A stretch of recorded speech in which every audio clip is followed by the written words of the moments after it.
Good evening, everyone, and welcome to the Butte-Silver Council of Commissioners Committee of the Whole meeting agenda for Wednesday, April 28th, 2021. Could I have roll call, please? 12 present, 0 absent. All I can say is woo-hoo. We have a full house. I'm so excited. Welcome back, Jim. Welcome back, Bill. Thank you. And I'd say welcome back, Cotter, but we'll have it like that. Okay. Fine. Commissioner Sorich, would you please lead us in the prayer and the pledge? Thank you, Madam Chair, fellow commissioners. Almighty God, we implore you, look upon us and guide us this night as we make decisions which will greatly affect our community of Butte-Silver. Direct our thoughts, words, and deeds so that we please you and best serve our fellow citizens. Amen. Amen. I pledge allegiance to the flag of the United States of America and to the republic for which it stands, one nation, under God, indivisible, with liberty and justice for all.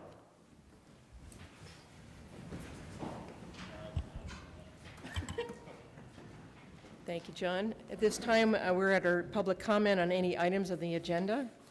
We're at that point in our agenda, and I'll just check to see if there's any calls.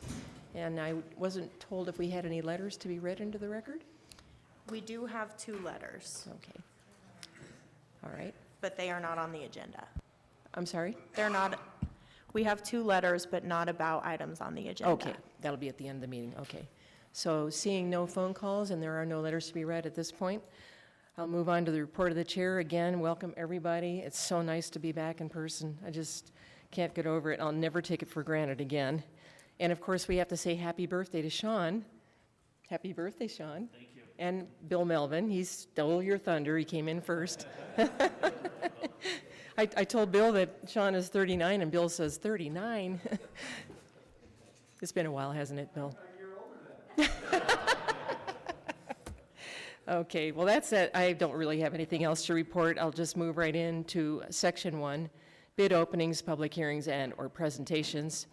We have a public hearing. It's item 1, resolution number 2021-13, a public hearing regarding a resolution of intent to extend Special Tourism Business Improvement District Number 1 for the purpose of promoting tourism, conventions, trade shows, and travel to the city county of Butte-Silver and designating and describing the boundaries of said proposed Special Tourism Business Improvement District. Do we have proof of publication? Madam Chair, there is proof of publication, and it does appear to be in order. Thank you. So I would ask for staff report. Maria Prochavina? I don't have something for everyone, so you're going to have to share. Okay. If that's okay. So I'm trying to see how this goes. Sorry. Ooh, that was like a thick one. Yeah. Go ahead. Those Good. of you that have been here for any of my presentations, this one is only a couple of pages. I know that made Mr. Fisher very happy. There we go. And you need one here. So you want to have one quick, I'll do that one. Okay.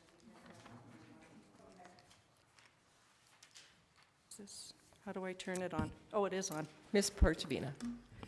My name is Maria Porchavina, and for this evening's purposes, I am the Executive Secretary of the Butte Tourism Business Improvement District, or TBID.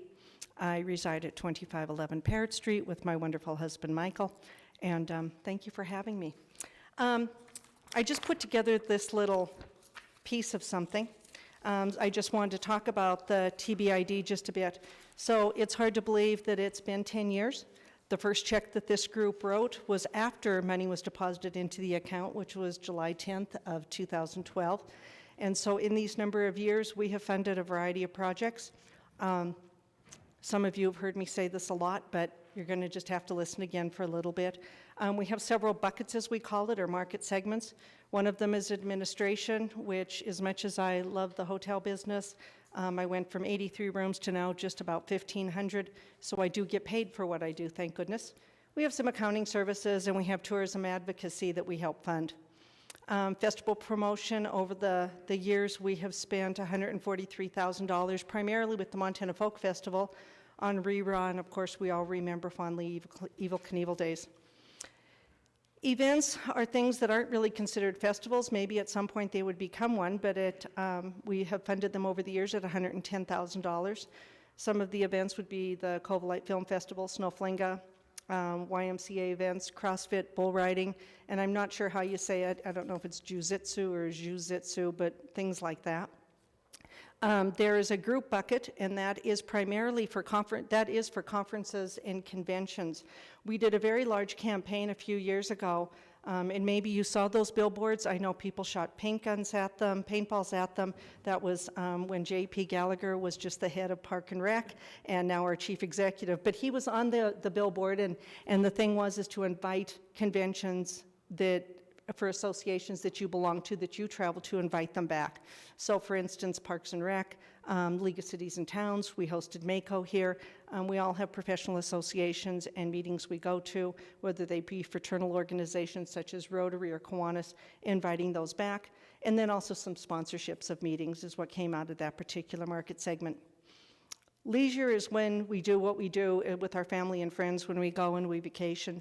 And through the years, we've spent $387,000, mostly in advertising campaigns for the warm season, and that has been done just through those years in a variety of ways. Special projects is a pretty new bucket for us. It's $144,000 that we've spent. Some of you may remember the airport campaign where we encouraged locals to fly in and out of the Burt Mooney Airport, and so that was a campaign that we spent a significant amount of money. And another large event that we sponsored was our very own Tim Montana did a music video here. And so we helped to go ahead and offset some costs there. We break out the Butte Civic Center tournaments because we just break them out. $227,000, and that is to help offset the Montana High School Association primarily, or Bill would probably say to offset the Montana High School Association fees, but so that Bill can be competitive when he brings tournaments to Butte. And that's changed over the years, and Bill can speak about that if you wish to hear him, but we always make sure that we've got those MHSA tournaments coming here. And then recently, we have started funding events at Butte Central, so whether it could be the Laverne Combo, we have assisted in funding that. We've also, the Western District Tournament, is that what it's called? Okay, yeah, so anyway, $29,000. What's not on here is the $200,000 is just kept off to the side, and that is a $1-to-$1 match for the minimum revenue guarantee as we go out looking for another flight to come into this community. So far we have spent $1.6 million. I'll try to keep this brief now. There's certain things that we need to go ahead and do in order to, when we first started this process of having a TBID, and it was much easier for me than it was the original group of which Bill Melvin was a part. So it's important it was required that we have 60% of our footprint of our hotels. And so a footprint, for instance, at Fairmont Hot Springs does not include their golf course, but includes the hotel, the parking lot, the pool, that particular footprint. If we were to go ahead and include the golf course, I don't know how many acres they've got. What the third page of this shows is that with regard to the expansion of the TBID, the renewal to 2031, we have 87.62% of all of our footprint agreeing to this. We had one hotel that didn't submit, but I'm just going to tell you, it's the Miners Hotel. I know Ted is for it, I just don't think he saw my email. And then we just didn't get responses from 3 properties. I'm not so sure why, other than I can tell you that Eddie's is primarily just doing extended stays at this time. So we have everything, according to my ladies, you know, Danette and Eileen, in order to go ahead and expand the TBID for another 10 years.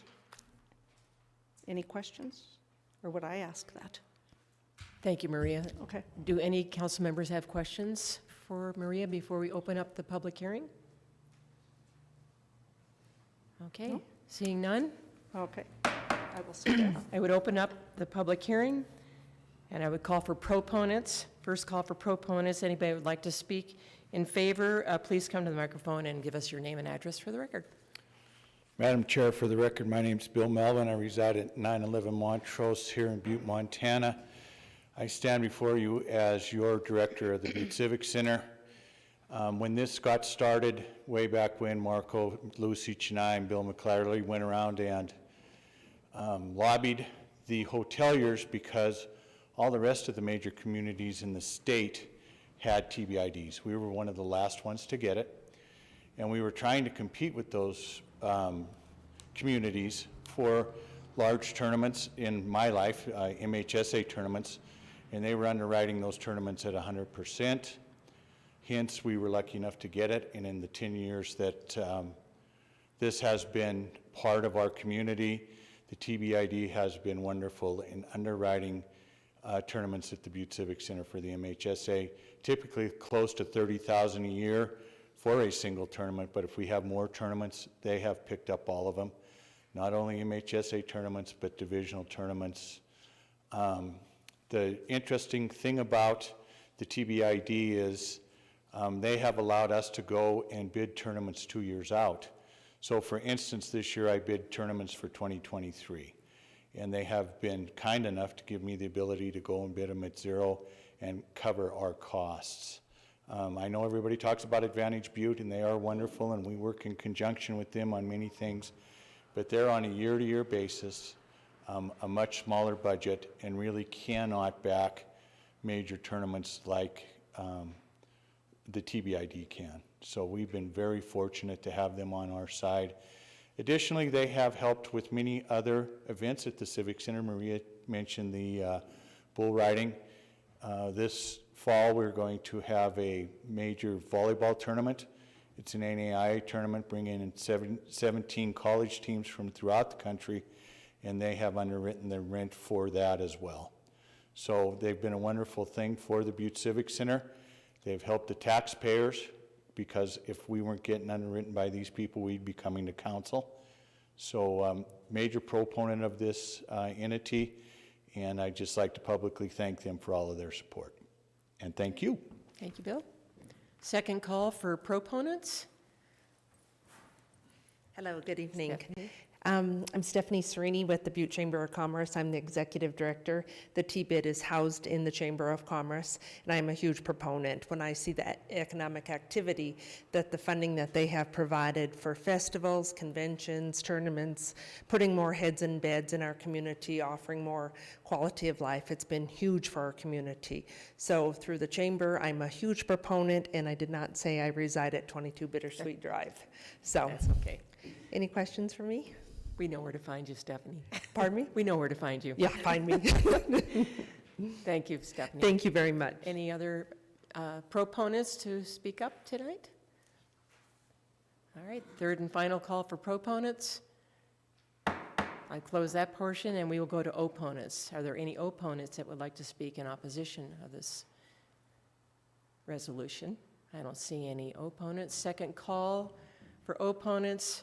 Third and final call for opponents. I want to close the public hearing. Thank you all for coming tonight. All right, moving along, we will start our communications. Item 1, communication number 2021-150. Brian Doherty, Fire Chief, requesting Council Commissioners' permission to schedule a public hearing for Wednesday, April 21st, 2021, for the purpose of amending the fiscal year 2020-2021 Fire Department budget to allow for increased expenditures of unanticipated revenue. We did have that public hearing last week, so Commissioner Frederickson.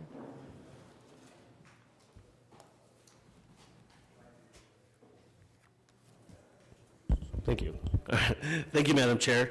I move to place communication 2021-150 on file.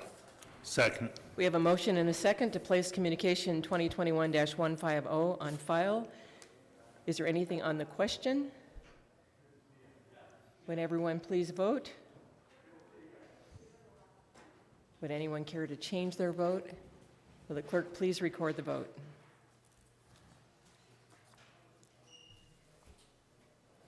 Yeas, 0 nay. Thank you. Motion passes. Item 2, communication 2021-164, Lori Casey, Planning Director, requesting Council Commissioners' authorization to schedule a public hearing on April 21st, 2021, for the purpose of amending the FY 2020-2021 Code Enforcement Budget. We did have that public hearing last week, so Commissioner Frederickson. Thank you, Madam Chair. I move to place communication 2021-164 on file. Second. We have a motion and a second to place communication 2021-164 on file. Is there anything on the question? Would everyone please vote? Would anyone care to change their vote? Would the clerk please record the vote? 12 yea, 0 nay. Motion passes. Item 3, communication 2021-168, Eric Hessler, requesting Council Commissioners' authorization to schedule a public hearing on April 21st, 2021 for the purpose of amending the fiscal year 2021 ARCO source area and stormwater budget. We did have that public hearing last week. So Commissioner Frederickson. Thank you, Madam Chair. I move to place communication 2021-168 on file. Second. We have a motion and a second to place communication 2021-168 on file. Is there anything on the question? Would everyone please vote? Would anyone care to change their vote? Will the clerk please record the vote? 12 yea, 0 nay. Motion passes. Item 4, communication number 2021-182, Carrie Keene, on behalf of George Steel Company, requesting Council of Commissioners authorization to purchase the vacant Butte-Silver property located at 750 South Wyoming Street. It is our intention, upon approval of our application, to use this property for a new metal-sided garage, which will house our new delivery vans. This communication last week was sent to land sales, and we have not got a response yet from them, so we will await that recommendation and continue to hold this in abeyance. Any questions about that? Okay. Item 5, communication number 2021-188, Dylan Pippenich, Assistant Planning Director, requesting Council of Commissioners authorization to schedule a public hearing on May 5th, 2021, to hear public comment on zone change application number 182. We will hold that in abeyance until May 5th. And the last item is communication number 2021-195, Mark Neary, Public Works Director, requesting Council of Commissioners authorization to schedule a presentation for May 5th, 2021 for the Rocker Water and Sewer District. We will hold that in abeyance until May 5th. So we have come to the point of our meeting to have any public comment on any public matter not on the agenda. Sadie? This letter was submitted by Dr. John W. Ray. When one is presented with some goods in the marketplace and is told that these are the best goods available, one accepts them and makes do. Hagel. I have been involved with the pole plant Superfund cleanup for some time, going back to when it was an EPA lead many years ago. I have been a strong critic of the cleanup, but it is fitting and proper as well as right to recognize the significant progress that has been made recently. We are on the right track. 1, after conferring with an expert on bioremediation, I have come to accept the conclusion that at the present time, bioremediation of dioxin is not practical. She has assured me that a CAMU, which if properly implemented, monitored, and maintained, should be protective. I realize it is pointless pursuing a remedy that cannot happen. While it would have been preferable for bioremediation to work on the dioxin, she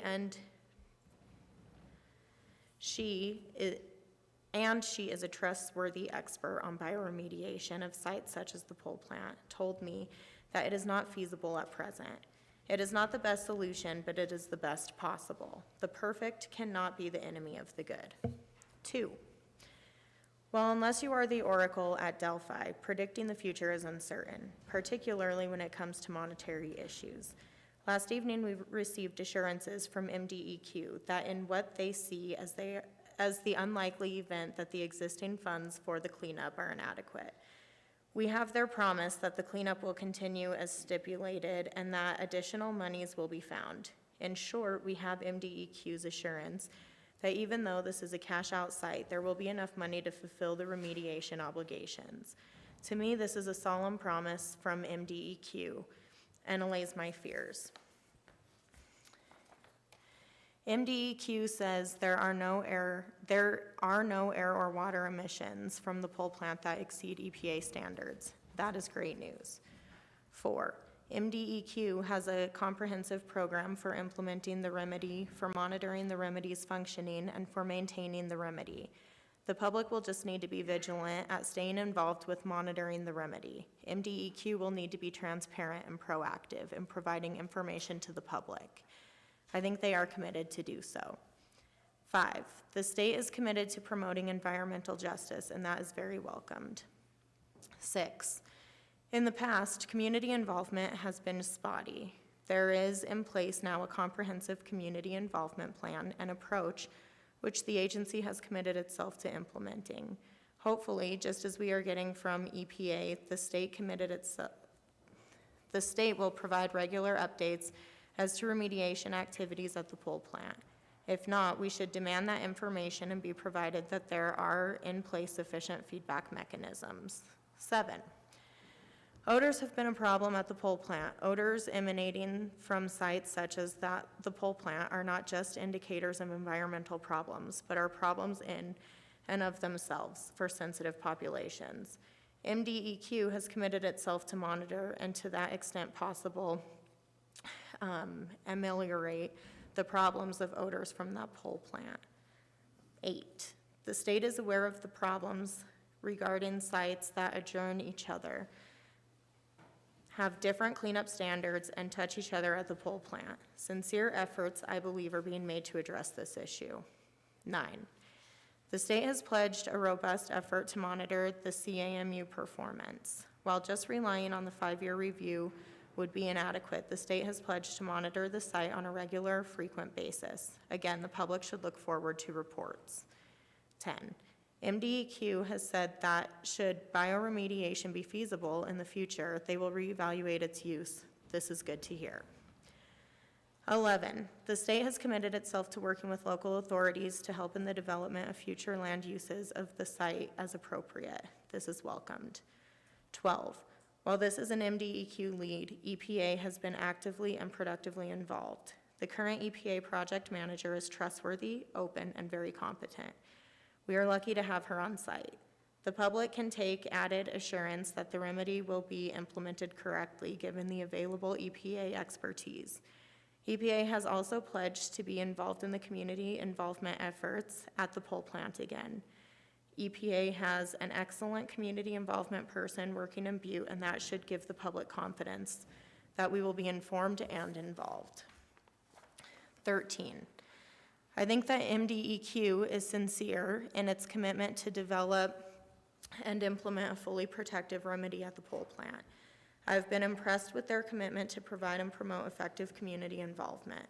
The cleanup of the pole plant has been spotty in the past, but I think based on what I heard last evening, and after reading the responsiveness summary to public comments regarding the ESD, as well as statements from agency personnel, we have turned the page on the cleanup and can look forward to a protective remediation effort that should address human and environmental concerns.